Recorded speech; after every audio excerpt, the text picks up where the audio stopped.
Welcome to Kenton's videos. Enjoy the video. You start by confirming prerequisites. Virtualbox installed on the host and guest editions installed inside the VM. Next, choose NAT for secure internet access or Bridge to make the VM appear on your LAN. This affects how the host reaches the VM. Once done, enable the VM network adapter in settings and pick a name. Make sure to reserve an IP or plan DHCP so you know how to address the VM from the host. Now you configure the network specifics. If you need the host to directly access VM services, switch to bridged mode and verify the VM gets an IP on the same subnet. This is simpler for SSH or file serving.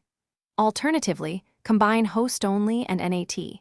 Host-only gives direct host access, while NAT preserves internet for the VM. Then add port forwarding for services like SSH, RDP, or HTTP. Finish by setting up shared folders and permissions. Add the host folder in VirtualBox settings and mount it inside the guest so you can transfer files.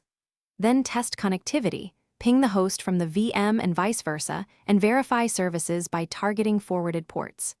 If something fails, check the host and guest firewalls, confirm adapter type, and rule out IP conflicts. Also ensure guest editions are running. One quick fix is toggling the adapter and restarting the VM to apply changes. Thanks for watching. Consider subscribing if we helped you.